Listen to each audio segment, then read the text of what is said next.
Hello everyone. In this lecture, we will learn about graph data structure and their implementation using practical examples. As an overview of this lecture, we will have a look at definition of graph data structure, common types of data structure such as directed and undirected graph.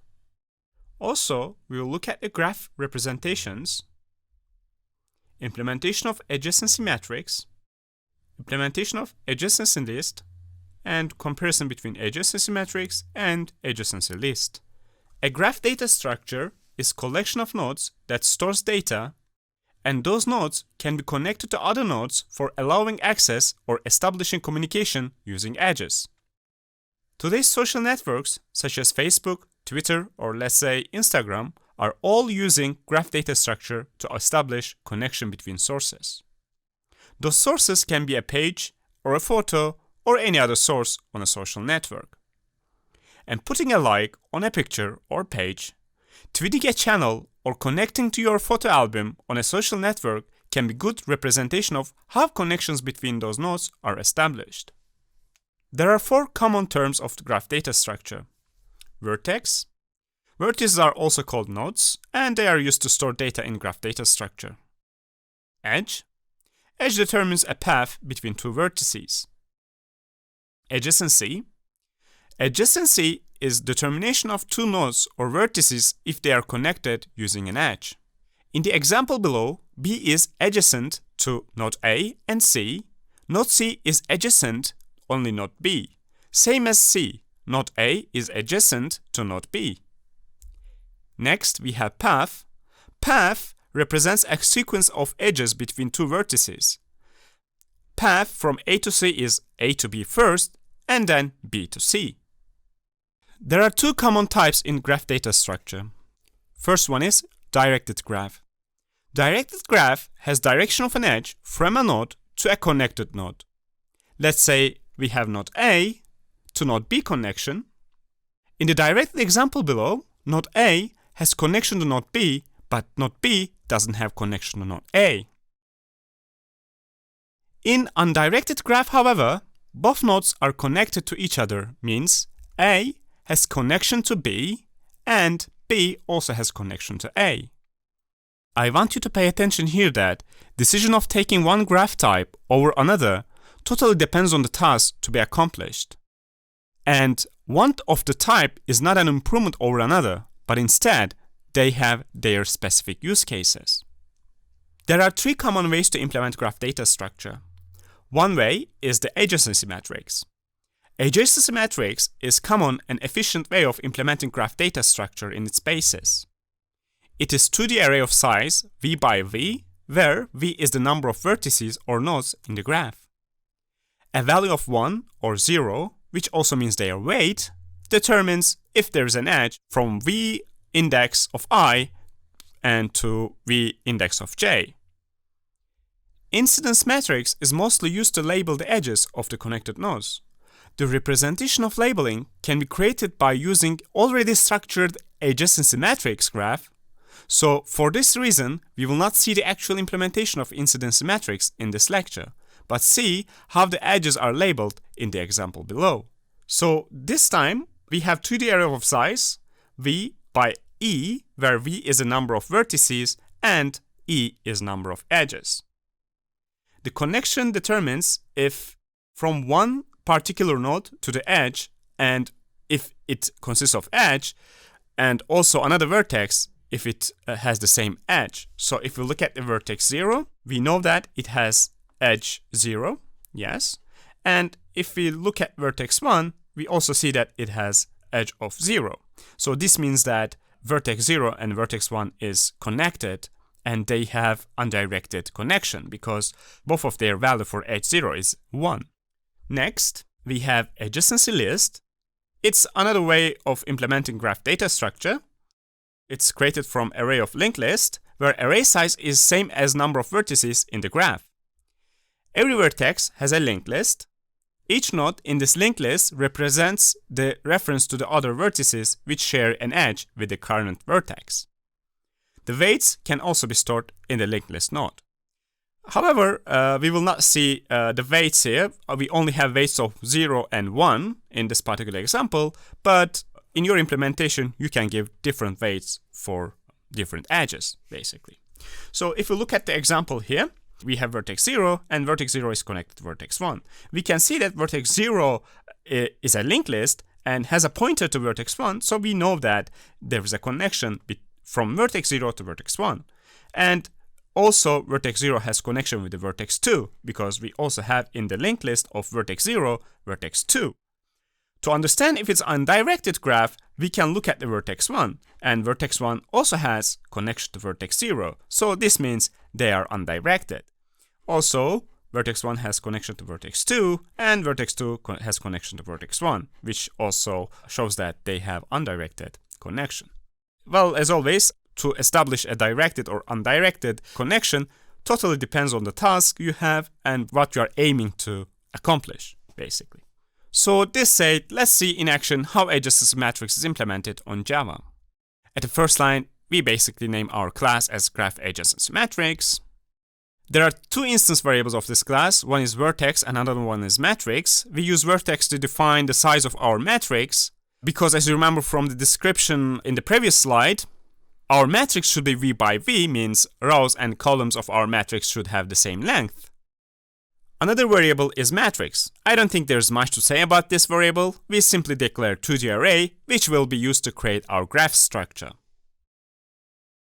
At line number 5, we are creating a constructor. A constructor will provide graph with a defined input size. So let's give input of 4 for our vertex input variable.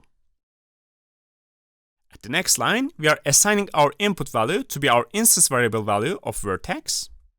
So here we can show this 4 vertices on the screen as our nodes.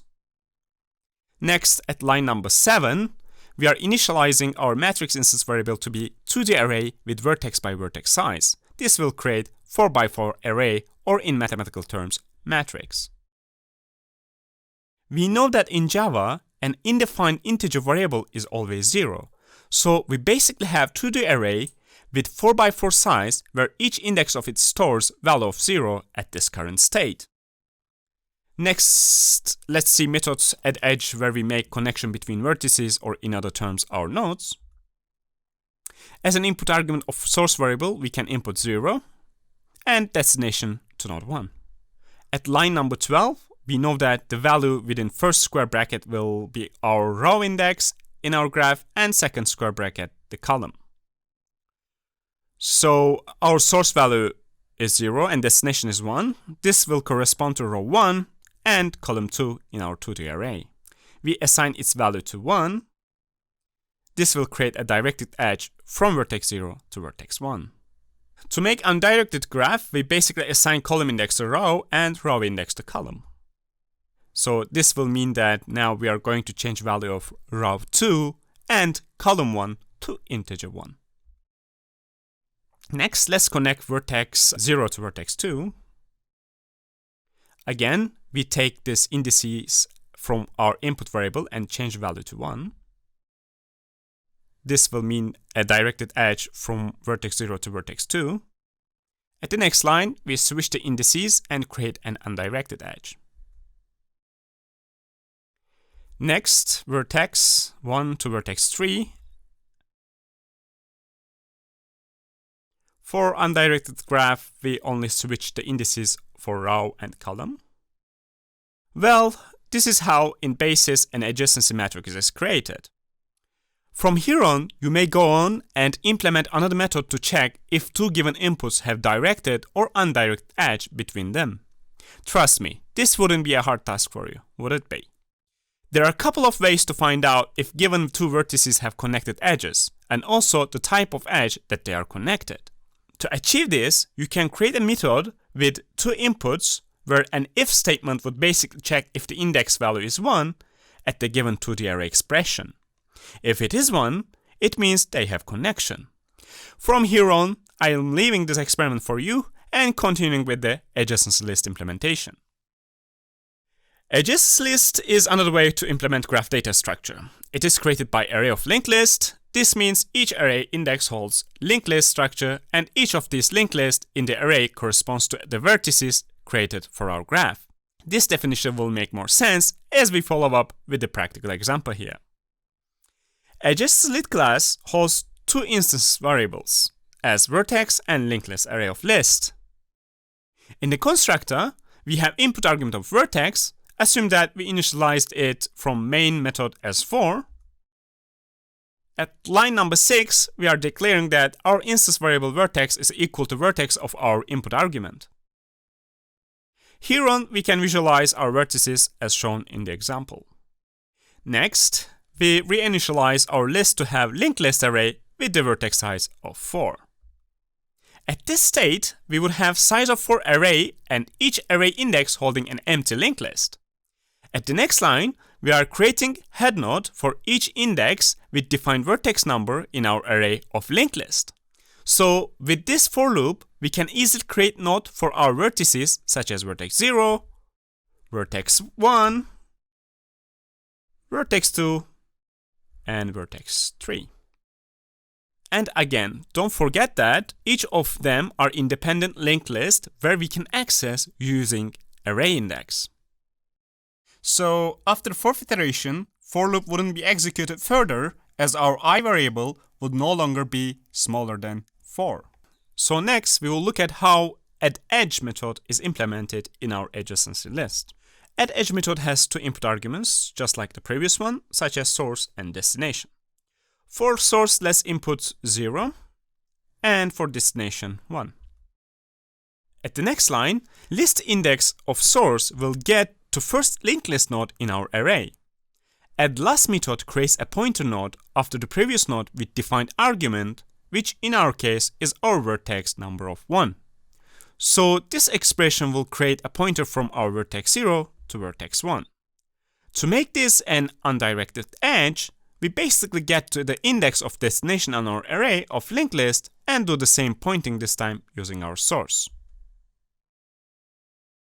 Next, let's connect vertex 0 to vertex 2. Vertex 2 would be added after node vertex 1 because in the first index of our linked list, we already have vertex 0 and vertex 1.